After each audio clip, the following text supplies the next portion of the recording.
Okay, this is the Public Works Environmental Services Committee of the Whole. And it's Monday, the 18th of January, 2021. And the meeting is now called to order at 6:30 p.m. And I'll move along to number 2, which is the approval of the agenda. The agenda has been issued. Are there any additions to the agenda? Hearing none, could I have a mover, please, for the agenda? So moved. Councillor Hunter, and seconded by, So seconded. okay, who was that? I'm sorry. Sale. Thank you. So that's moved by Councillor Hunter and seconded by Mayor Sale for approval of the agenda. Okay, we're going to move on now to number 3, and that is Call the vote. Oh, okay, here we go. All in favor? It looks to be carried. Opposed? Thank you. Number 3 on the agenda is disclosure of pecuniary interest and the general nature thereof. Am I hearing any? No disclosures here. None. None by me. No. Thank you all. That's none. And now, business arising from the previous Committee of the Whole minutes, if any. The minutes have been circulated. I have one. Do we have any questions or concerns at this time? I have one, Mr. Cameron. Yes, Councillor, go ahead. Page 7 of 74, 8.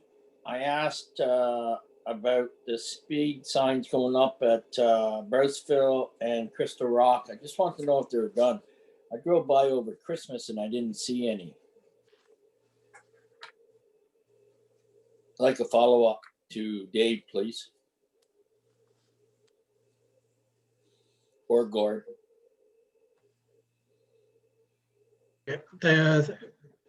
Thank you, Mr. Chair. I know that the devices were installed. I'm not sure if they're down yet.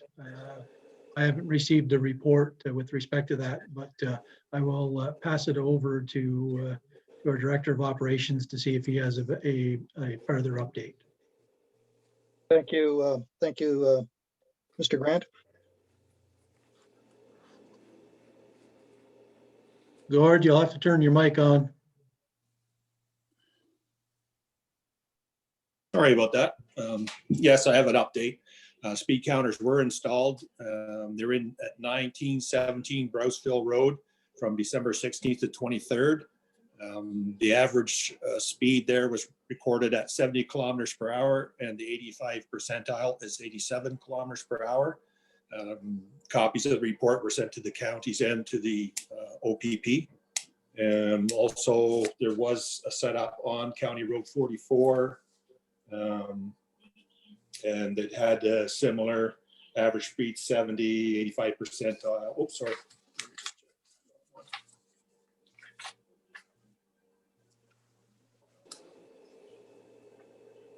The speed average on the County Road 44 was 76, and the 85 percentile was 89. This information was also passed on to the counties and the OPP. Thank you. Okay, Councillor, are you happy with that update? I am. Thank you. Okay, thank you. Are there any other concerns over the minutes of the previous meeting? Hearing none, we'll move on, and we are now at number. Sorry, folks. 5. Sorry, we're now at number 5, which is delegations and presentations, and we have none tonight. We'll go to discussion items. Do we have any items for discussion? Hearing none, thank you. We'll move on. Number 7, which is the 7A, which is the 4th quarter fire report, and I believe Chief Moore will speak to this. Thank you, Mr. Chair. I'll just highlight a few items from my report. We closed off last year with 43 calls in the fourth quarter. You'll notice in the call summary, there was an increase in activated alarms and burn complaints. We associate the activated alarms with just people staying home and doing a lot more cooking at home than they normally would. And the burn complaints was mostly during the burn ban that we had in the spring. So anytime somebody saw somebody burning, there was lots of phone calls to report them. So that's where those increases came from. Under updates to department, the new rescue went into service December 22nd. They did an excellent job getting everything sorted out in the truck. And we also completed our annual pump testing at the Port of Prescott. And that was a joint effort between Augusta, Prescott, and Edwardsburg Cardinal. We used the same contractor and we did everybody at the same time. Under fire prevention activity, we tried something new this year with the pandemic and not really, our officers not really getting out and about too much. We decided to use them during fire prevention week. Instead of doing a pre-plan, they each took their group to a different location in the township and provided some fire prevention materials, public education. Under activity, we held recruit testing and interviews. They were completed with 10 new recruits starting in January. Burn permits on page 3. There was 55 permits created in the fourth quarter, and a total burns registered was 1,271. And on the last page under personnel, we received the resignation from Kyle Longton. It's been some time since Kyle has been active with the fire department. Okay, thank you, Chief. Any questions regarding the Chief's report? Mr. Chair, Go ahead. a couple of questions through the chair, if I could, please. First of all, on the last page there, Chief, with regard to the personnel, what was the final take-up as a result of the all-female orientation session? I think it was in September or so. What was the final result there? Through the chair, we had 9 participants at that event. From that 9, we received 4 applications out of that group of 9, and we ended up hiring a total of 5 female firefighters out of the 10. Oh, well, congratulations. And follow up, if I may, Mr. Chair? Go ahead. The second question comes back to page 2 of 4. The Edwardsburg Cardinal and Prescott officers, under fire prevention activity. Edwardsburg Cardinal and Prescott officers visited the LGP propane site. What's LGP? I believe that's the business name of the propane facility run by Lavac at the cruise site. Oh, it is. Okay, okay, I understand. And just one last thing, the burn permits and the burns registered. Do you have the number of burns registered for the full year? Just out of curiosity, more than anything. Through the chair, I do not have that off the top of my head. No. And then one further point, Mr. Chair, if I may. Go ahead. Burn permits are available by over the internet, and I just wanted to say that I hold 3 of them. Very quick and easy to do. Good. That's good to know. Anyone else have any questions or concerns with the Chief's report? Okay, hearing none, we'll move on then, and we'll move now to 7B, which is the Mr. Chair, if I may interrupt just for a second, I believe Councillor Hunter had his hand raised. I think he Okay, had a question. Okay, sorry about that. Go ahead, Councillor. Under the list of officers, you haven't got the new ones listed on there yet? Through the chair, that is correct. This roster is as of the end of the year. Through the chair, back to you. With the new ones, you got coming on? Where are they, what stations are they going to? Through the chair, it's approximately a 50-50 split between the two stations. Thank you. Okay, is there any? Oh, any- yes. Excuse me, Mr. Chair. Yes, Yeah, sorry, I had one other thing I wanted to raise. I think it was this report. I just don't want it to get away until was it this report that gave us the 401 calls? Was it on this report or someplace else where I saw the 401 calls? I think it was, Through the chair, if I may, that report's coming up. oh, okay. So I'm out of sequence here. Sorry, Item go E. ahead. Go ahead. Thanks, Mr. Chair. okay, thank you. Anyone else, any other? Okay, I hear none. So I will move on. And that is the MTO call report. And I believe Chief Moore, would you do some highlighting on this for us? If I may, Mr. Chair, 7B is the fourth quarter recreation and facilities stats report. I have that as 7C. I'm sorry. Okay, I'm reading an older version. I apologize for that. Okay. And I believe I've destroyed the newer version because I had writing on this one. Okay. I will correct that problem momentarily. All right. So what is 7B? I'm sorry, Mr. CAO. No worries, Mr. Chair. The 7B is the fourth quarter recreation and facilities stats report, and Mr. Spencer will likely speak to that. Okay, could you just let me in where the MTO calls fit in? Yes. Certainly can. That is 7E. 7E. Okay, thank you. Okay, let's carry on with the new 7B now, the fourth quarter recreation and facility stats report. Mr. Spencer, would you highlight that for us, please? Certainly. Thank you, Mr. Chair. I mean, as we all know, there were not very many rentals within our facilities, meaning the Johnstown Hall or the meeting rooms in either of the arenas. So I've just basically just highlighted the Port of Johnstown meeting room. We do have a bi-weekly senior foot clinic that still continues even during the shutdown.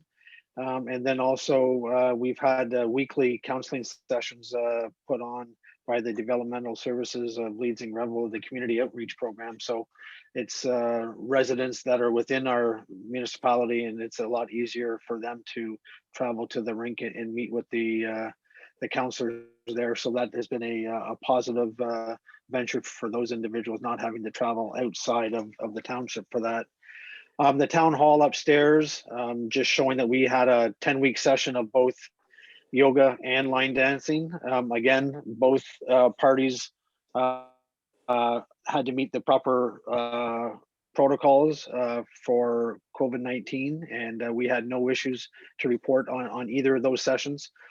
Also at the Johnstown Community Center, we had one session of yoga, and then started in the second week of November, we had the bi-weekly COVID testing, which is on Thursday afternoons from 3 till 6 p.m. And that will continue on through till at least deep into the spring, from what I've been told. Page 2 just basically talks about the rentals and the numbers at the arenas. Obviously, again, different circumstances this year with the COVID-19. The Spencer Arena didn't open until the 10th of October. So those numbers are a little bit skewed over if you look at the percentage from this year to last year. And the Ingredient Center opened up about 13 days later than normal, but this reading here is just for October, November, December. And the numbers are pretty close. We just had the odd hour or hour and a half session compared to what we had last year that wasn't rented this year. So overall, the ingredient center numbers were good. The Johnstown or the Spencer Arena numbers are a little down. The bulk of that is because of recreational leagues, whether it be men's, mixed co-ed, or ladies leagues, not participating this year, again, because of the COVID situation. That's my report. If there's any questions. Okay, thank you, Mr. Spencer. Any questions? Hearing Mr. none? Chair? I'm Mr. sorry, go Chair? ahead. Yes, Yes, so Mr. Chair, if I could, back on page 1 of 2, the South Edwardsburg Community Center, bi-weekly Thursdays, COVID-19 test center. Is that similar to the assessment center in Brockville? And they're holding it here every second Thursday from 3 to 6. Am I reading that one correctly? Through the chair to Mr. Mayor, yes, you are reading that correctly, Mr. Mayor. It's put on by the counties, and I believe an email was sent out by Dave in early November to indicate to council that that was going to be taking place. Okay, so I missed that and I missed the significance of it. Is it the paramedic service that's doing that, that test center? Through the chair to the mayor, yes, it is. Okay, no, it's bi-weekly. Can you tell me when the next one is so that I think I'd like to distribute that information more widely. When is the next one? Or do you know? Yes, it will. It's the second and the fourth Thursdays of the month. Second and fourth. Thanks very much, because that's valuable information to our local citizens. Some may want to get tested. Thanks very much, Mr. Chair. you're welcome. Anyone else? Yes, Deputy Mayor, go ahead. Thank you, Councillor Cameron. Mike, mine's more curiosity for, it shows the hours booked and all of the bookings for the facilities and the rentals. Do we know exactly, how our receivables are on the ice time in the other facilities? Are we getting paid for those rentals? Through the chair to the deputy mayor, yes, everything, anyone that is billed on a monthly basis pays. We have no outstanding balances of any large quantity.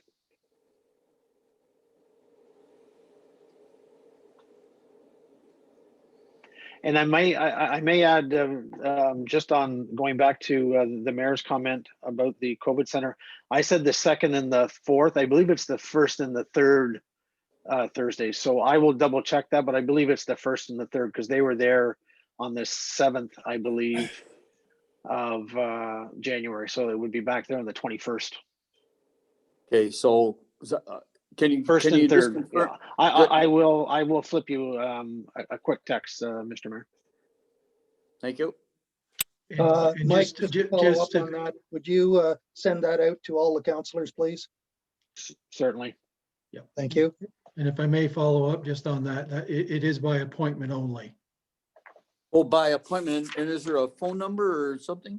Yeah, so what we'll do is we'll send that out to everyone on the committee with the dates and the process. Okay. Perfect. Thank you. Thank you, Mr. Grant. Okay, any further discussion? I see no hands. Okay. Then we'll move on to, and I do now have the corrected agenda. So we will now move on to the 7C, which is the fourth quarter facilities maintenance report. And Mr. Spencer, would you highlight this for us, please? Certainly. Thank you again, Mr. Chair. I won't go through every work order, but below is a list of fourth quarter maintenance items at a number of our facilities. The first one, I'll just indicate the condenser issues. It was a small repair that was completed, but what I just wanted to kind of point out to you on that, what we started doing on the day that the condenser was repaired was we started tracking our weekly hours for the compressors. And it basically just shows the amount of hours that our compressors were running. And then as we reduced our hours and as we closed for the 2-week period, it goes down to show that basically our compressors, the week before we shut, or the week we did shut down, we were running about 96 hours, which is about half of the hours that we were running in the previous 3 weeks. The same can be said for the Spencer Arena. I don't have those numbers in the report, but basically the last week that the Spencer Arena was running, we were down to running 33 hours that week as opposed to 111 in a normal operational week. So it just showing that we did reduce our energy consumption quite a bit by raising the temperature of the slab and reducing the time that the compressors would have to run. Spencer Arena, work order 1585. We had a brine leak, and basically the work order indicates that Simcoe was dispatched, found the leak, and they were able to fix it over the course of a 2-day period. Basically, with the brine leak, they had to remove all the brine from the floor and put it into a holding tank, and then fix the leak, and then put the brine back into the floor. The system was down for, it wasn't even a half a day, so we had no issues there whatsoever. Libraries, indicating that we changed all the locks. The problems that we were having is we had ran out of keys for the Cardinal library, and the lock system that was there was one that the locksmith was not able to provide any new keys for. It was an older system, so we changed the locks at that facility, and then at the same time we did both libraries, so that the librarians would only have to have one key to get into either facility, which is also good for my staff that are going in and out of the facilities. The township parks, the pole mounted garbage cans have arrived. We had hoped to have them installed late last week, but they will get up this week. So there's 3 of them that will go in the downtown core of the village of Cardinal. And that's pretty much it, unless someone has any questions. Thank you, Mr. Spencer. Okay, questions for Mr. Spencer? Anyone? I do. Yes, go ahead, Councillor. Yes, Mike, on the brine leak, it said the other pipe isn't very good. Are we, now that we got the ice removed, are we thinking about repairing both of them? Or we're gonna wait until summer, or how are you gonna do that? Through the chair to Councillor Dillabaugh. So those notes were from an email that was from the Simcoe rep. Yeah. After they got all the insulation off and did a further inspection of the second pipe, it was found to be in good condition and was not needed to be repaired at this time or in the spring. Thank you. Yes, Mr. Mayor, go ahead. So through the chair, so I'm looking at these work orders, went through them all, but the work order numbers at the top of the page, are they assigned by us or by the supplier? Through the chair to Mr. Mayor, they are supplied by us. So this is part of our citywide program. So if I go in to generate a new work order, a new work order number gets generated for that specific project. Oh, that's great. Now, what I'm looking then is, and this is a question through the chair to probably both Mike and the treasurer. So I'm looking at, for example, I'll just pick up one example because the same question arises for all. So work order 1497, if everybody just turns their eyes to that one, it's on page 21 of 74. Mm-hmm. So the work order shows an actual cost of $849. And then the budget cost is shown as 0. So then obviously the variance from the budget would be $849.62. I understand that. But you must have a budget for these kinds of things, a budget line item. So that 849 would be taken from a budget line item of some sort. So is there some way that we could cross-check that actual cost, not with the budget itself, because there wouldn't be a specific budget item for that work order, but is there a global budget that comes out of where we can show what the cost center was and what the impact was on the cost center and perhaps even the balance remaining in the cost center? Just a question, maybe more appropriately directed to the treasurer. I don't know. Through the chair, yeah, I'll let maybe Mel answer that. Certainly, through the chair, each of the arenas does have a building and repairs maintenance line. So an item such as this would actually fall in that budget line item. So is there any way that the work And council- order can show the budget line? Council would know that what we typically do in the AP system is that we can actually refer to we can put the work order in as a reference in the GL, but you would only see that on the disbursements journal that you get at the end of the month. Okay, all right. So it can't be worked into the work order then? Yeah. I understand the problem. Thank you very much, Mr. Chair. Okay, thank you. Anyone else questions for Mr. Spencer?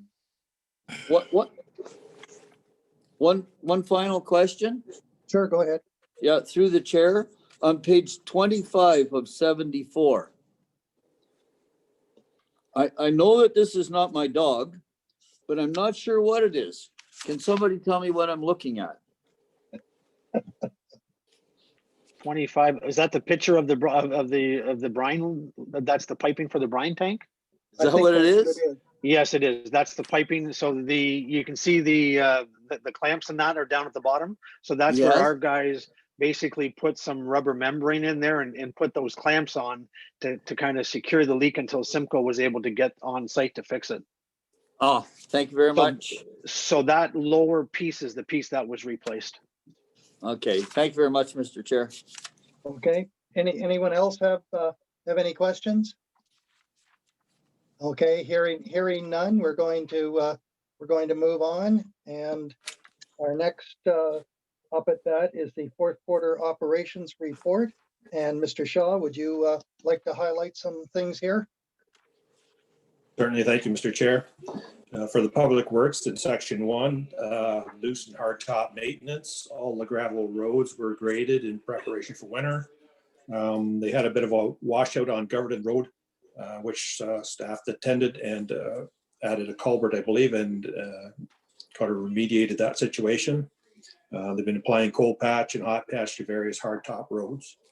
Winter control, they've responded to 8 winter control events, major events anyways, applied 55 to 60 loads of sand salt mix. They have received the new tandem truck and completed winter changeover of equipment. Miscellaneous, they reviewed and changed out 25 to 30 OTM signs that didn't meet standards, mainly for reflectability. In the waste disposal site, there's been a total of 5,028.50 in card sales, mostly from Birchall's, and basically the other one was through the office. Staff are still allowing public into the transfer station, but limiting the numbers that go in at one time. For environmental services, the fourth quarter water flows, everything's pretty much normal for this time of year. The parameters were all well within parameters on the testing, the microbial testing, and the same for the wastewater treatment plant. All systems are running well. Questions or concerns? Mr. Mayor? So I'm back at page 1 of 4. And 1 of 4 is the winter control, 1.2 winter control. So this is fourth quarter operations, September, Yes. October, November, December. I just can't remember eight snowfalls, October, November, December. Well, that's what staff has reported, unless they've been confused with the beginning of this year, but I believe that's what they had. I don't see how that was possible. I can check into it and confirm. I'd appreciate having that checked out because I sure would like to know what dates those snowfalls were. We can't, and I mean, we use 55 to 60 loads of salt sand mix. Now, I mean, I know that we use salt sand mixture even if it's just light icing, but that's not a major event. No, this I think is the more in line with the major events. There's somebody's got a radio or something in the background. Sorry, that could be me. But just one moment, please.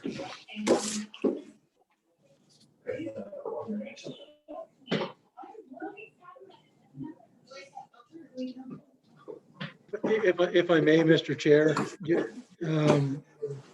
with the winter control events, that may just be for any kind of ice events or anything of that nature. It doesn't look to me like it's major winter control events. It's just events where the units were dispatched to apply material. So they very well may be a combination of smaller events as compared to, we'll say, the one that just happened over the weekend, which would be a bigger event. Yes, I think that was almost 2, wasn't it? Almost, yes. It probably would be logged as 2 events. Thank you. So Mr. Shaw, are you just going to confirm that those numbers for Marseille? I will. Thank you. Marseille, do you have anything else? Well, I was just curious because in the back of my mind, I was thinking all through the last quarter that our winter control budget must have been very lightly touched, but this doesn't seem to imply that. And I'm really looking forward then to see what we're going to find when we get to look at the budget to actual numbers for the last quarter. Thanks very much. I'll wait till we get that report from the treasurer. Thank you. Anyone else? Councilor Dillabaugh, did you have something? No, I'm good. Thank you. Okay, thank you. Okay, hearing none, we'll move on. Thank you. And we now brings us to 7E, which is the 2020 MTO calls report. Chief Moore, would you highlight this for us, please? Certainly. Thank you, Mr. Chair. Just an item of note on the first page, we did receive a small increase in our fee from the MTO, 0.07%. So we went from $485 up to $488.40. And on page 2, just gives you the total for 2020 responses. And if you just note the one invoice on 9/8/2020 is $5,667. 3,000 of that will be paid back to Prescott when funds are received. Okay, thank you. Anything else, Chief? Nothing else, but I see Mr. Mayor has a question. Yes, go ahead, Mr. Mayor. Well, thank you. And thank you very much for this. Thank you very much for this report. And so I see that we've still got a number of approved calls pending MTO approval. Now, I'm assuming that those are calls where we actually performed one of the defined services. So we have every reason to expect that we'll collect. Have I got that part correct to start with? Through the chair, that is correct, Mr. Mayor. Okay, so now if I look at 2020 as a whole, we've collected 22,000 and we've got 12,000 uncollected and uncollectible because we didn't perform one of the defined services. And I see that directing traffic is not a defined service that we can be paid for. Have I got that correct? Through the chair, yes, Mr. Mayor, that is correct. All right, so now the next question is, are we having any discussions with other chiefs along the 400 series highways about this question of uncollectibles where we basically respond and don't collect. Is that at all an issue with the other chiefs, or am I the only one that's not happy about this situation? Through the chair, you're not alone, Mr. Mayor. It is one of the priorities for the Ontario Association of Fire Chiefs, and I know that is on our work list. Well, I'm so pleased to hear that, because there's no question what we need is as allies in this issue. Now, just, so that other members of council are aware, the counter argument that the province used to give back to us was always, oh, well, don't forget, we give you Ontario Municipal Partnership Fund money. That was a good argument maybe at one point, but slowly, they're reducing our Ontario Municipal Partnership funding, taking it away little by little. And so I think we have a strong argument here to go after these responses. Now, if I can, Mr. Chair, just want to pursue this a little bit further. There's an awful lot of calls that are rejected because we don't find, and we saw that in the earlier report, we get called off or there's nothing to be found. And so through the chair to the chief, how do the actual firefighters respond to the fact that we get called out many times by the dispatch center, I guess, when the dispatch center has less than accurate information? I'll put it that way. How do the men themselves respond to that? Better to be safe than sorry, or why are we jumping to these calls? Through the chair, I think it's just something that unfortunately we've come to live with. We're obviously disappointed anytime you go through the effort to respond to a call and your services aren't needed, but it just seems to be the way life is on a 400 series highway, unfortunately.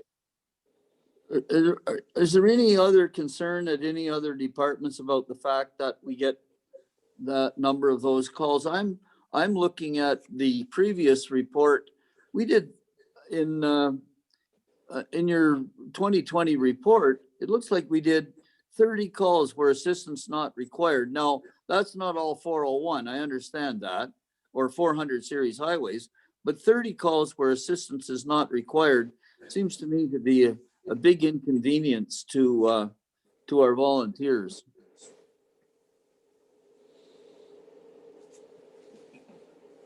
Through the chair, I have to agree with you, Mr. Mayor.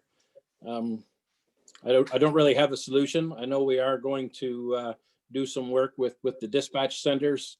A lot of these calls are from EMS, so we're going to track down maybe what their protocol is when they're asking for fire, and see if we can streamline that process a little bit and eliminate some of the calls where we're not required. But that is definitely a work in progress. Okay, thank you very much, Mr. Chair. I'm pleased to hear that it is an issue that's getting some attention. Thank you. Thank you very much. Thank you very much, Chief. Any other questions? Yes, Chief, you got your hand up? Certainly. Just before we move on, the mayor asked about registered burns in 2020, and I can give him a total of 5,112 registered burns last year. Whoa, that's a big number. Thank you very much, Chief. Thank you, Chief. Any other questions or concerns for the chief? Hearing none, I'm going to move on. Thank you. Which brings us to 7F, which is the disposal of surplus vehicle, and that is for the fire department. So Chief Moore, would you like to comment on this? Certainly. Thank you, Mr. Chair.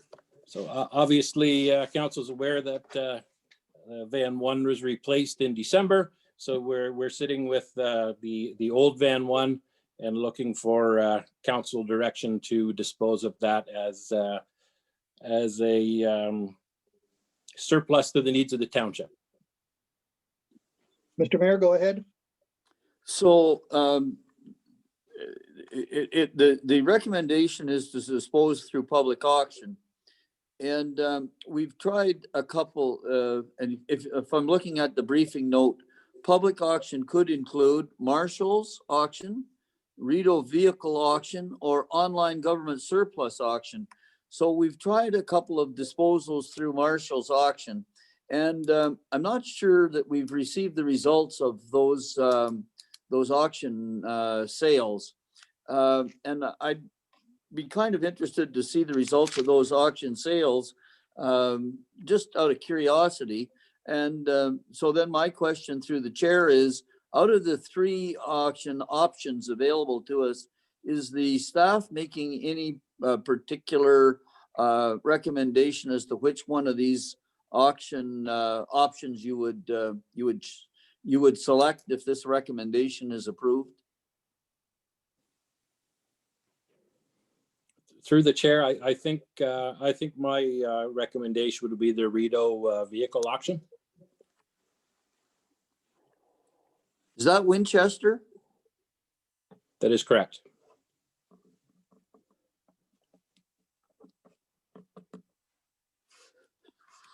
Are they all online auction now then too? Through the chair, I believe for the pandemic, yes, all of their auctions are online right now. I see Councillor Hunter wants in, Mr. Chair. Go ahead, Councillor. I believe Rito auctions would be the place to go. They dispose of quite a bit of fire equipment out of the Ottawa region there. They go for a pretty good price there. It is online now, but they do have a viewing day for people to come and inspect the vehicles by appointment. So they get I think they're still getting a pretty good price for their vehicles that they're going through. We can wait. I don't think there's any real rush to get it down there. I think we could hold back and see how long we stay in lockdown here before we send it down. You'd probably get a better turnout once more people could go and view it. So I would recommend Rito auctions. So. Thank you, Councillor. Anyone else with questions? Yeah, me too, Councillor Cameron, if possible. Yes, go ahead, Deputy Mayor. Yeah, through you to the chief. Chief, do we have any idea what the value of the vehicle is? Through the chair, Deputy Mayor, I believe when I spoke to, I believe I inquired with Rito Auctions in the fall, and I think their estimate at that time was approximately the $5,000 mark. Follow up? Go ahead. Through the chair again to the chief. Is there any value to another fire department of this, like a northern community or, something like that would, could see some value from this beyond the $5,000? Through the chair, that I'm really not sure. Yeah, I think where I was headed is that, if it goes to an auction and it's just going to get torn apart and not used, if there is a way to get it into the hands of a community that's northern and in need of vehicles like this, it might be worthwhile looking into. Comment, Mr. Chair. Yes, go ahead. Mr. Chair, I lived in the north for 25 years. The north just buys brand new vehicles all the time. And where my school buses last 7 years, they replace theirs every year. Brand new. Thank you. And I also, just to jump in here, I also know that some of the maritime provinces do take used fire equipment, especially for outports that are considerably far away from built-up centers. However, I'll be looking for anyone else has any comments on this. Move Yes. to action the recommendation. I think, did Councillor Hunter want in here? I was just gonna move that we go along with the recommendation, same as the mayor. Okay, okay, we do have a recommendation. Do I have a mover, please? Councillor Hunter moves, I second. Okay, we have a mover and a seconder. Thank you. And the recommendation reads that council recommends that council declare van one as surplus to the needs of the township and direct staff to dispose through public auction. All in favor? Aye. I'm seeing carried. Thank you. And Mr. Chair, through you, if I may, could Go we ahead. get a report through you to the treasurer? Could we get or to the CAO? Could we get a report on what we netted out of those last two auctions that we put through the auction house? The items that we forwarded to the auction house and what we netted as a result? Through the chair, I will look to have that in one of my next updates. Thank you very much. Okay, thank you. Okay, we're going to move on now to 7G, which is the arena foot traffic. Mr. Spencer, will you highlight this for us? Yes, I will. Thank you, Mr. Chair. I just wanted to kind of put it out there to kind of show the numbers and the volume of people that have gone through our arenas. And this is kind of like maybe just showing some support for my full-time and my COVID part-time staff, just to show that the amount of people that we've had through the two facilities over the last 3 months, just a little over 25,000 people is a large number. And for the fact that we had no COVID issues at either arena with the amount of people coming through, I think it shows that we are serious about what we are doing with the COVID situation. And in order to come into the facility, you have to register to come into the facility. And I just thought I would provide those numbers to show the amount of people that are coming in. The walkers in the morning and the skaters as well are included in those numbers, as it shows at the bottom of the chart. But just overall, I think we've ran a really good program in offering skating or figure skating back at both facilities. The numbers look very good, Mike. And I am getting some feedback and concern as to when the walking track will reopen. People do want to get back at it. So it is very functional and very well used. Thank you. Yes, Mr. Mayor, go ahead. I didn't want to let this report go past on without a comment. So first of all, I wanted to just congratulate Mike and his staff and the CAO for initiating this registration process. I'm actually overwhelmed by the number of electronic waiver submissions. There's 11,000 there. And not to get ahead of us, Mr. Chairman, but I'm looking at the next report and astounded to see that 50% of the registrations are non-township residents. And when we get to that next report, I'd like to bring an idea forward. Thanks very much. Yes, okay, thank you, Mr. Mayor. Anyone else? Hearing none, seeing none, okay.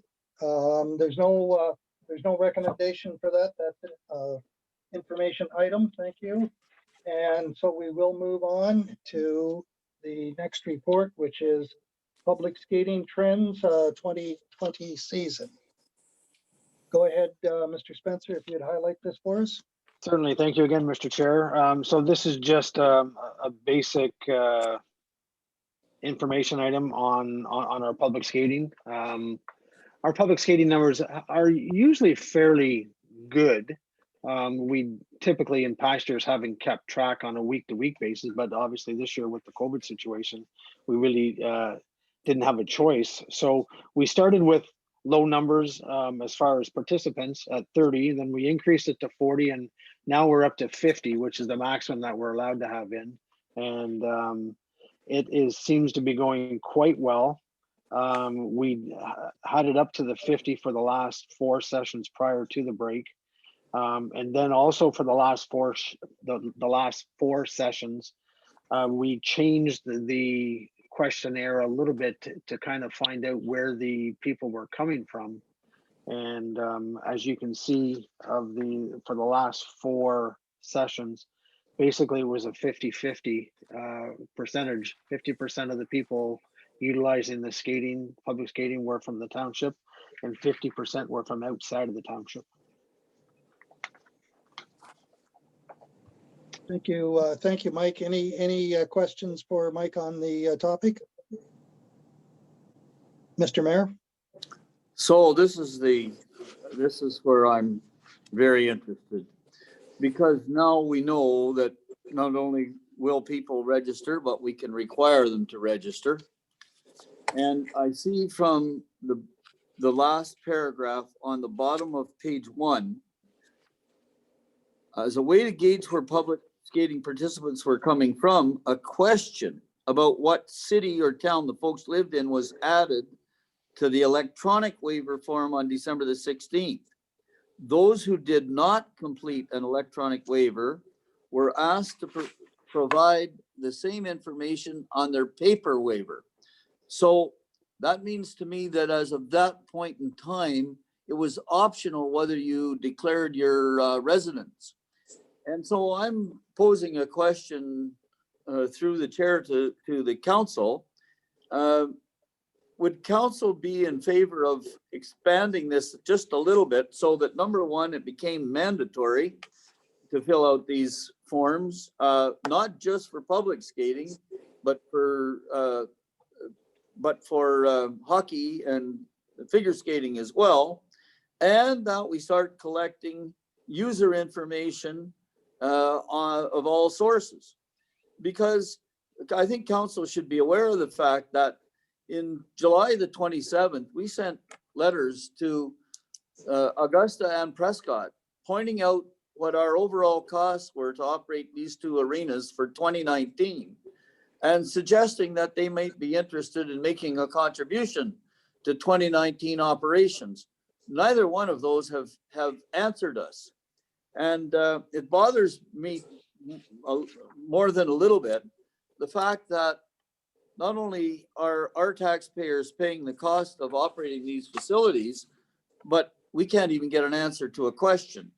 So, I think at some point it would be useful to have user information that we can say to them, listen, fellas, we're providing the service, and Smith Falls is collecting for the service they provide from Rideau Lakes and Merrickville and Westport, and Brockville is now beginning to provide collect for the services they provide from their user base.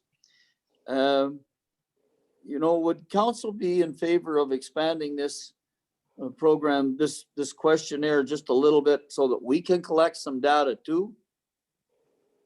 Hypothetical question at this point, Mr. Chair. Like to have some discussion. I have something to say about that, but I'll go around the table first before. So anyone would like to put some input into Mr. Mayor's question? Mr. Hunter? I think we've been batting this around for years about user pay here. It's neither one of them have rinks. It doesn't look like Prescott will be having a rink in any time in the near future. I think we've been the good guys in the street long enough. It's not too hard to collect the data now, but under COVID, even in the fall, I think we're still going to be collecting data whenever we open up. Even if they do unlock us, we're going to still have to do tracing. They're going to have to fill in forms. It's not too hard to make them put on the form where they're coming from. And I think it's time that Augusta and Prescott, we quit asking them and send them a bill for percentage of the cost of it. If they don't pay, we put a surcharge on all the ones that they file their application. If they're not in the township and the township hasn't paid, we do the same as Smith Falls. We charge them. election year is coming up in another year. I don't think the other two councils want their ratepayers coming back saying, I just got charged $200 to play hockey in Edwardsburg, so. Councillor Dillabaugh, do you have anything to add? I like to see where they're coming from. We're all saying Augusta and Prescott. Maybe it's Iroquois. You know, it could be a different township altogether where we're back. You know, we're always after Prescott and Augusta, though. We sure like to pound them. But maybe we should see where all the information's coming from. Could be a lot from Iroquois going in the Cardinal. I don't know. Could be people from Kempville. I like to see the stats before I go on that I want to charge everybody a bunch of money, you know, under these circumstances. You know how I feel about the Prescott rink and what happened to it. So I think everybody knows where I stand on that. Okay, Deputy Mayor, do you want to get in?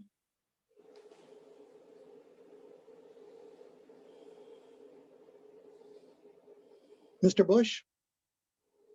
There we go. Sorry, I'm there. Hold on, give me 1 sec. Okay, we're back. Yeah, all in favor for sure of collecting user information. The more information we have as we formulate a plan to bill our neighbors or possibly ask them to contribute towards our bills, I think the more backing we have for those asks, the better. And now's a perfect time and an easy time to get that information.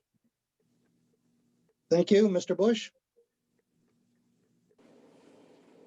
I believe I'd be in line with that.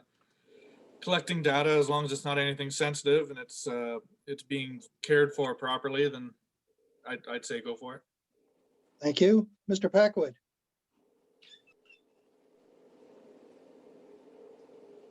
Mr. Packwood's mic is muted.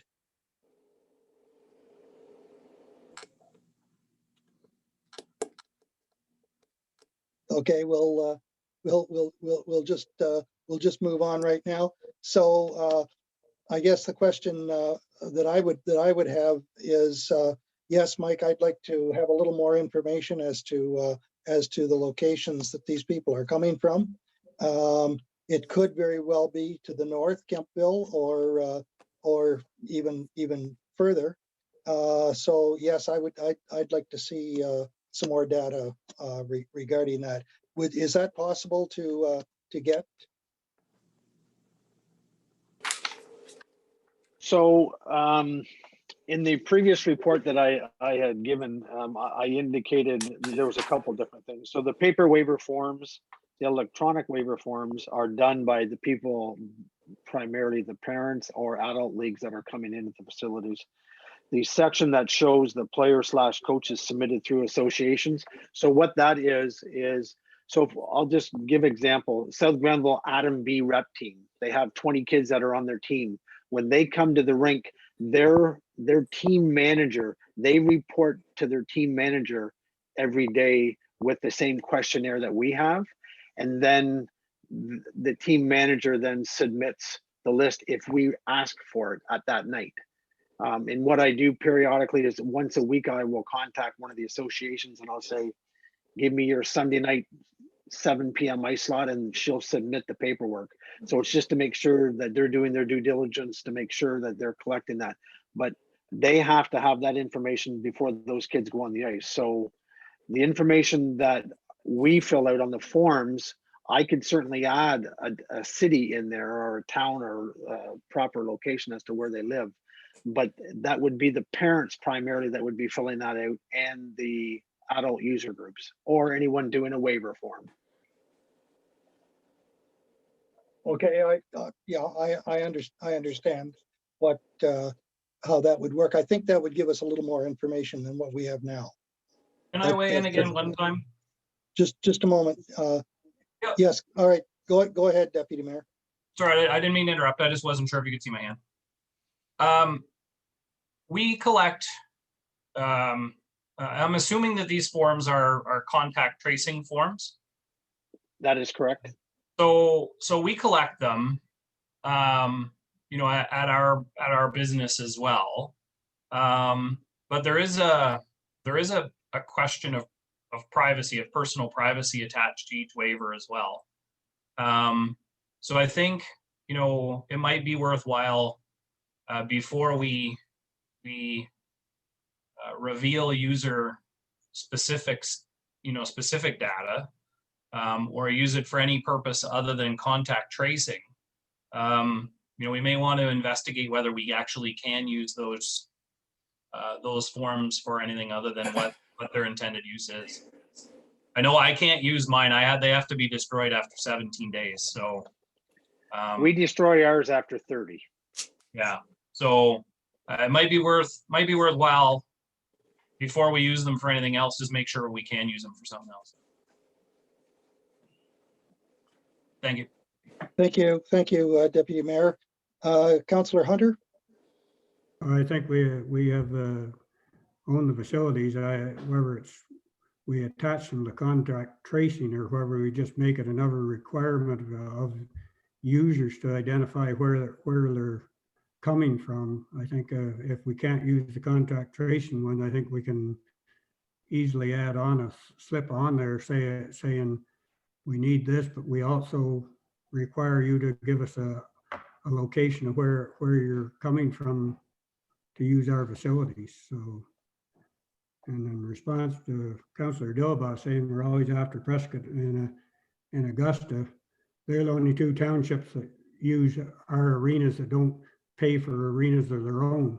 That was always a concept of the council before, that we didn't worry about Kempford, we didn't worry about Brockville, because their ratepayers were already carrying the cost of maintaining arenas.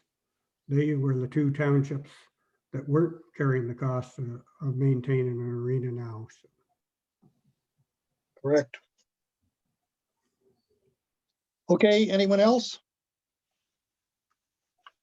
Okay, Mike, I think we'll just leave that with you to do the best you can. And No problem. we'll go from there. Thank you for your report. Thank you. Okay. We're going to move on now to 7L, which is the 2020 annual water reports. And Mr. Shaw, are you going to highlight this for us? Thank you, Mr. Chair. So this is a information item. It's purpose to receive and make available the annual reports for the Cardinal and Edwardsburg Industrial Park water systems. The owners of municipal drinking water systems are required to ensure that the annual report is prepared in accordance with conditions of Section 11 of the Ontario Reg 170. The owner must also take steps to notify the users of the system when and where a copy of the report can be reviewed and received upon request at no cost to the user. Typically, this is done through advertisement through local newspaper and social media feeds. There's a recommendation that committee recommends that council receive the 2020 annual water reports for Cardinal Water System and Edwardsburg Distribution System, and direct staff to post annual water reports to the township website, and direct staff to notify users via social media and newspaper of report availability. And the reports are attached for your viewing. Okay, thank you, Mr. Shaw.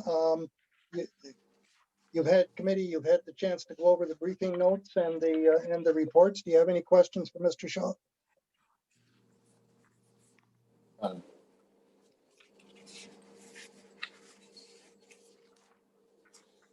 Am I hearing none? Okay, then with that, we'll move on. Thank you. You need a mover.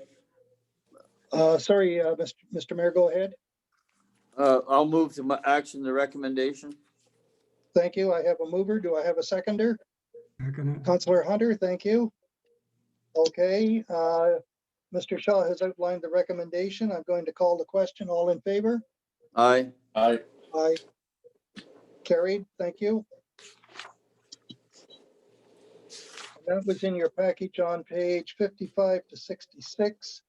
So we now will go to page 67, which is the 7J, which is the 2021 revised draft Cardinal water budget. And what this is to have a levy in the amount of $2 and to begin in the month of February 2021. And it will generate $19,960, which is shown in your briefing note. We do have a recommendation here, and that is the committee recommends that council adopt a $2 per month per unit capital levy effective February 1, 2021, that is transferred into the Cardinal Water Reserve for future capital infrastructure projects, and direct staff to prepare a bylaw to adopt the estimates and impose rates of the users of the Cardinal water system. Any questions? Any concerns? Mr. Mayor, go ahead. Okay, so first question is, are we too late to catch January? I assume we must be too late to catch January. Is the treasurer nodding we're too late? Yeah, okay, fair enough. Okay, so we're directing that this $2 be put into the reserve for capital.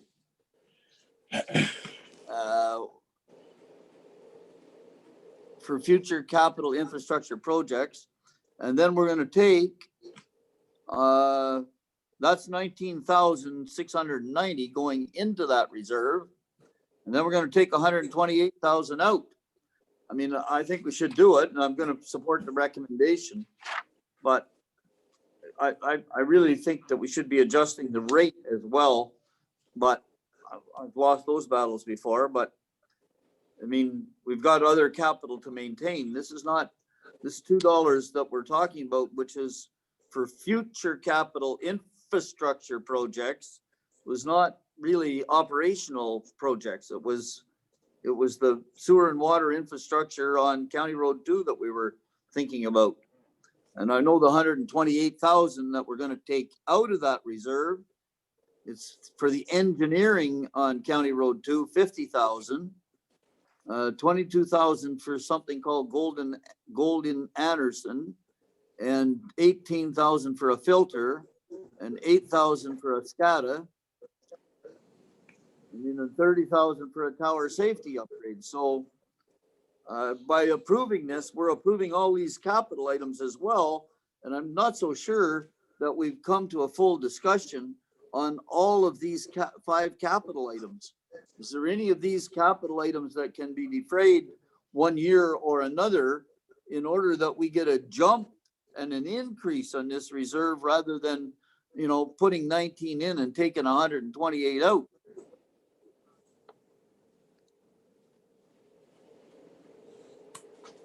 So Mr. Chair, I'll have the treasurer speak to that question. Yeah, through the chair, actually for clarification, the intent is not to take $128,000 out of the reserve. The 128 is the total budgeted capital. The amount that's going to come out of the reserves is $12,950 towards the $50,000 County Road 2 project. Oh, well, that makes me feel a lot better. Thank you. Good. Good. Okay, thank you for that clarification. Are there any other questions or concerns here? Hearing none. Okay, do I have a mover and a seconder for the recommendation, please? I'll move. I have a mover. Do I have a seconder? I'll second. Is that Councillor Dillabaugh? Thank you. Yeah. Okay, we have a mover and a seconder. I'm going to call the question. All in favor? Aye. Aye, and it's carried. Thank you.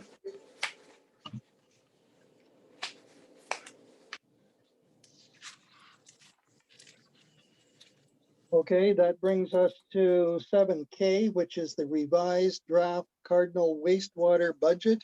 And again, this is a levy. However, it does differ from the water. This is a $3 levy. And the briefing note is in front of you. And again, we do have a recommendation.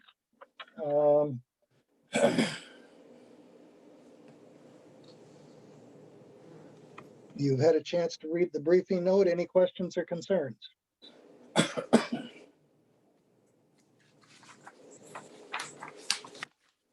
Hearing none, thank you. Okay, the recommendation is basically the same as the one for the water. I won't read the whole thing. However, could I get a mover, please? Councillor Hunter, can I have a seconder? I'll second it. Okay, sorry, I couldn't see you. So who was that? Steve, Okay, Councillor Dillabaugh seconding and Councillor Hunter moving.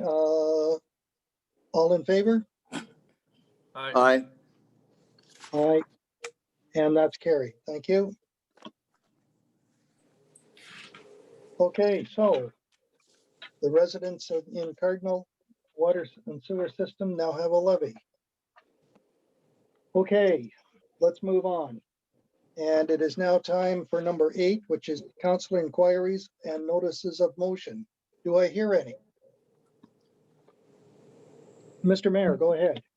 Yes, thank you very much, Mr. Chair. Apologize to council. At the earlier meeting, I wanted to bring this particular issue up, but I got lost. It got parked and lost in the agenda. So I wanted to talk to council about future meetings. In my opinion, this stay-at-home order that was issued by the province was not intended to prevent municipal councils from operating in their council chambers. As a matter of fact, the whole provincial emergency declaration does not really apply to government entities. We are a government entity. And in my opinion, we're a necessary service. We're the governing body for the municipality. In my opinion, coming to a council meeting is as important as going for groceries. I realize I'm a little bit dogmatic about that, but I read too much history to know that once you start letting things slip, they can slip farther than you wish. So my question is, and I know it's a question of people being comfortable in their environment, but we operated from March the 17th, when the declaration, first emergency declaration was declared, right up until today, actually, with all members of council, all 5 of us at our desks and our staffs with us. And that meant 8 or 10 people in the room. And the room is big enough to hold 8 or 10 people with the 6-foot separations. So my question is, assuming that the staff is comfortable in the council chamber, and what do the individual council members feel about being in the council chamber? And before I'm just going to let that hang just for a minute, but I am going to say that at county council we have both options available to us. I mean, we can go to our county council meeting and be at our seat, or we can take the meeting at home by Zoom. But we can do it either way. Or not everybody, not all 10 county councilors can be in their seats, but and what ends up happening is the warden is in his seat all the time, and there's 1 or 2 others of us that are going to be there, and generally the clerk, well, the clerk of course is always in the council chamber with the warden. So I'm just, Mr. Chair, I'd like to just put it out there. How do council members feel about being in their chambers? Yes, thank you for that, Mr. Mayor. And I'd just like to add that having just chaired most of this meeting and stumbling and bumbling around here and making a few errors, at this moment I do prefer the council chambers over this meeting, at least until we get totally used to it. I do like your idea of you have the option to show up or not show up in person and coming on with the Zoom format. I do like that. I do personally have mixed feelings about it. I do know that with my wife's current condition, I have to be extremely cautious of where I go and where I am. So that is always foremost on my mind and my concern. So having said that, I'll turn that over to another counselor or whoever for their opinion. Well, Go ahead. I'll go through the chair towards the mayor's comments. I certainly echo the mayor's comments here. I'm 100% on board. I think part of our role and our responsibility is to set an example. I know that example might be interpreted as staying home and staying safe, but I also think that leadership should lead. From what I've seen so far with governance, it's best done or it's better done in person, and I would much rather be in chamber, and if not in the chamber, we've also demonstrated that we can host it in the upstairs in Spencerville, or even on the Ingredient Center floor. So I think we have other options available to us that we can certainly accommodate, and we can certainly space for as long as we need to. So I would much rather meet in person if at all possible. Thank you, Councillor, or Deputy Mayor, sorry. Anyone else? Just jump in here quickly. My apologies to Mr. Bush and Mr. Packwood. I keep saying 5 and I forget that I'm at a committee meeting where we're 7. My apologies, gentlemen. Councillor Hunter? Well, personally, I'm getting through with this Zoom here for the first. It looks like I'm going to do one every day this week on it for the first, but some meetings I can see the business we're doing tonight. I don't have too much trouble doing that over Zoom, but when we get down to the really setting operation budgets and stuff, I think it's far better done in person in a council chamber. You get a far better read from each other of where we're going, and I agree with our deputy mayor. I think we have to set an example as a council that we're up front and in person doing our business. So any of the staff that aren't comfortable being in the room, I have no problem with that. But maybe though, as the mayor has suggested, it's an option. Thank you, Councillor. Councillor Dillaboy, do you have any input? I'd just like to know what staff feel like. How do you feel, Mal? Dave? You feel comfortable? Uncomfortable?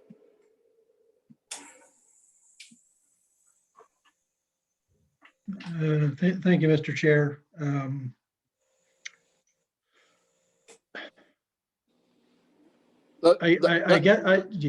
Sorry. All I was just going to say is that may be a question that the CAO and his staff would like to discuss amongst themselves. The CAO is kind of in a bad spot, and so is the clerk. But the other staff, may prefer to be a bit more discreet. And I think we should allow them that flexibility, that latitude. Yeah. So I just wanted to indicate that my interpretation and my feeling with the stay-at-home order was to try and stay at home as much as possible. And if there were some alternative mechanisms where you could do your business on the temporary, you should be attempting to do that. That's one of the areas where I see the difference from the first declaration versus the second declaration. I understand that certainly in person is the best way to be able to get a better read and feel of the table. Also, I think part of leadership is making some of those sacrifices and trying to show that, hey, as a governance body, we're trying to adapt and we're trying to do our best to follow public health guidelines in the province to the best way possible. I understand and I see both sides. The only thing that I would say that if the general or the consensus or the unanimous consensus is in person, we need to keep the doors locked, that we're not allowing public in. We just don't have the capacity. And I think that if we expand it out to allow too many, we're getting away from the message that's being sent, which is stay at home unless absolutely necessary.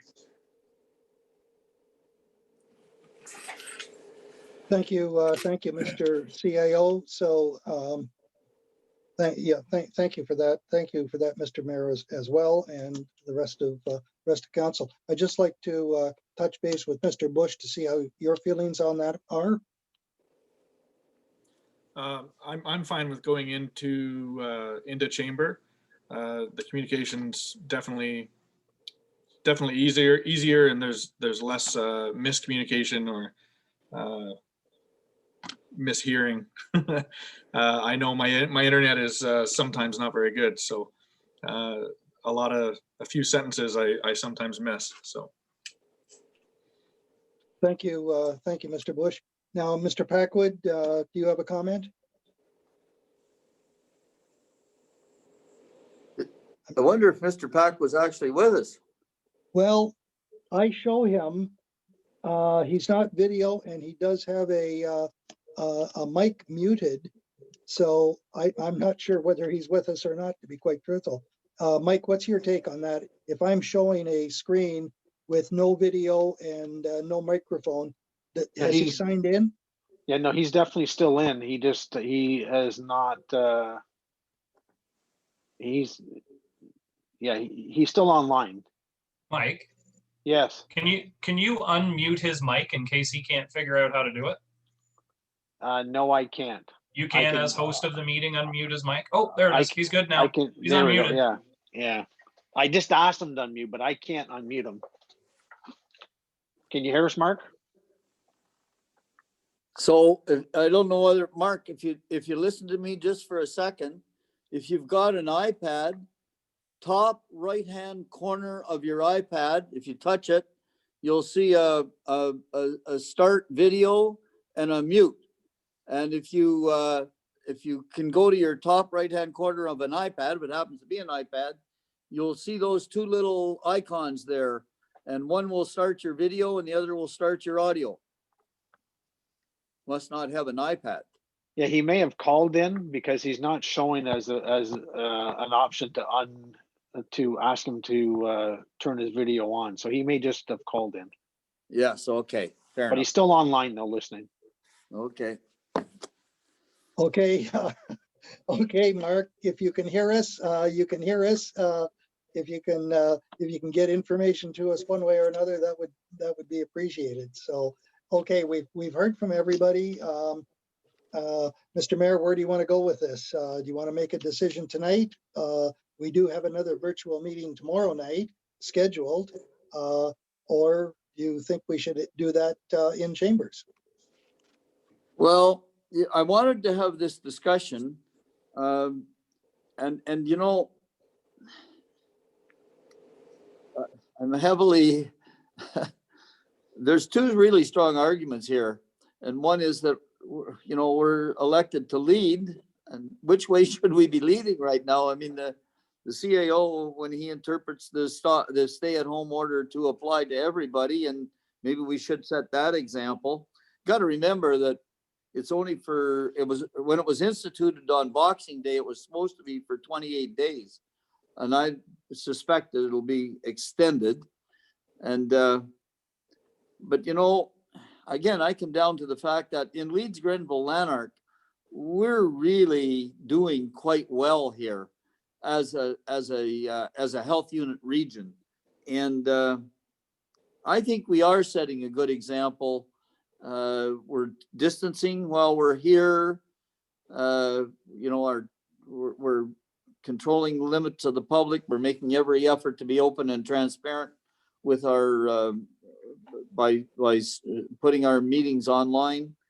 So, you know, I don't know. I don't want to call for a show of hands.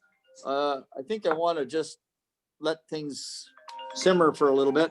And by the way, I have a call from Mark Packwood. Just give us a second here. Sure, go Hello, ahead. Mark. How are you tonight? Mark, we can't hear you. How are you? Would you?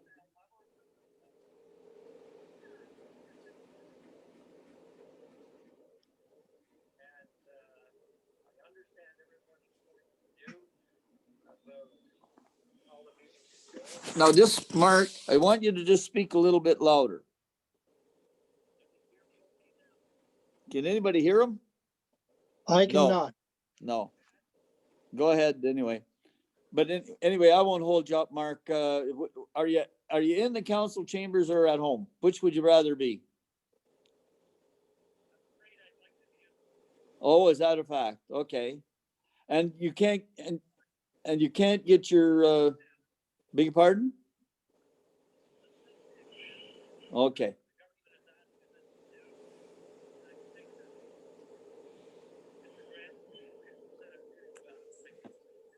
Okay, well, Mark, I'm going to let you go and just relay that to council. So, committee members, here's what Mr. Packwood has to say. He thought that Mr. Grant spoke very eloquently about setting an example, and his private druthers is that he would prefer to be at home, and he indicates that he feels that the government is asking us to set an example, and that's what we should be doing. So I've relayed his comments. And Okay, go ahead, Mr. Dillabaugh. thanks. And getting back to that, I'm sorry if I put you on the spot, Dave. I'm concerned of going in myself because I'm working in the city a lot. I'm in 5, 6 different homes every single day. And I'm getting really concerned that, yes, it's okay for us to say, well, we're doing good out here, but I'm out there working in Ottawa, Carlsbad Springs, whatever. So I feel almost uncomfortable coming into the chamber because of that. I try to go from work to home, go out, pick up some very little groceries back in. And for us to have a council meeting and us being at the chamber and shutting the doors to the public sure isn't setting a very good example. I don't think on that part. So that's my biggest fear is my own self of the last couple of months being out in Ottawa every single day. So take it for what it's at. Thanks. And I guess, Mr. Chairman, if I can, I think that's why I think we should have the option to do either as it comes down to us. Can I speak again, Councillor Cameron, Chair? Yes, go ahead. And again, I was going to sort of say exactly what the mayor did, but I know when, the first set of emergency orders came through and then they changed it into whatever the act is called, it gave us the option to contribute both virtually and in person when emergency act orders are in effect. So, I think emergency act is in effect. And I mean, that should give us the option to contribute in whichever way we want. So while Councillor Dillabaugh feels better staying at home, I would rather contribute in person if possible. So. Thank you. And for what it's worth, at this time, we are scheduled for a budget meeting tomorrow night. My personal preference would be at a budget meeting, I would prefer to be in chambers. That's just my feeling. So, Mr. Chairman, if I can go back to the CAO, apparently technically, we can't do both right now. Is that what we found out earlier tonight in the special council meeting? Technically, we can't do both. Through the chair, Mr. Mayor, I think that it would be extremely difficult. As we did find out with the special council meeting, with two in that chamber and on Zoom, that there was that feedback, and that's why we typically are in separate locations. And I think that's, Yeah, now, just so the rest of the council knows, I mean, when Mr. Earl was in the chamber tonight with his iPad in front of him, it did cause feedback. And the only way you can prevent that feedback is if all of the iPads are permanently muted. But at United Counties, we seem to find a way of getting around that. Now, technically, I don't know what it was, how we managed to do it, but there is a technical way around it. And I think we just need to give staff an opportunity to find a way to get around this technically, and then we can give them a week or so to figure it out, and maybe we can get to by the time we get to council next Monday night, they will have figured out how to arrange it so that the people that are in the council chamber can be on their iPads with their iPads muted, but the sound system that's in the council chamber will carry to the other iPads. That seems to be the way they do it at county council. So what I'm hearing then, Mr. Mayor, we'll let this sit on the back burner until our council meeting and get some direction then. Well, let's not let it sit on the back burner. Let's leave the problem in the hands of staff. My words exactly. Thank so you. if I may, Mr. Chair, from what I heard, basically all council members and committee members, with the exception of Councillor Dillabaugh, which has some hesitation, and Mr. Packwood, that the remaining members are quite interested in in-person setting. Am I reading that correctly? I think so. Yes, you are, Mr. Grant. And I guess my only concern would be if 4 out of the 5 were in person and 1 on Zoom. It may pose some difficulty, but we'll, as staff, we'll try to work to try to find a reasonable solution. Thank you. Thank you for that. One last comment, Chair, if I may. Go ahead. I know somebody said before about being, open to the public and the doors being locked to the public. Well, there's no way that the public can attend this meeting right now, right? Like we're having a meeting without the public now. You're going to upload it tomorrow, and they're going to be able to view it. But that's not any different than having a locked door at Township, right? They're still not able to attend the meeting. They're not able to attend this meeting either. You are correct, Deputy Mayor. If I may have an opportunity just to respond, there is a slight difference in respect to the number of people that are in contact with each other. Well, my point, if I may, again through the chair, is that there was a question about openness, transparency, and the ability for public to attend and contribute the meeting, and nobody wanted the door closed. Well, I mean, the door is closed right now, right? I mean, there's no way for the public to attend this meeting either. I don't see how that's any different than having some of the councillors contributing in session or in the township hall, and then some of us online. It's still going to be uploaded in the same manner that this was. So I don't see how one's more transparent than the other. Good. Through the chair, yeah, through the chair, I'm not speaking that one's more transparent than the other. One may be safer than the other.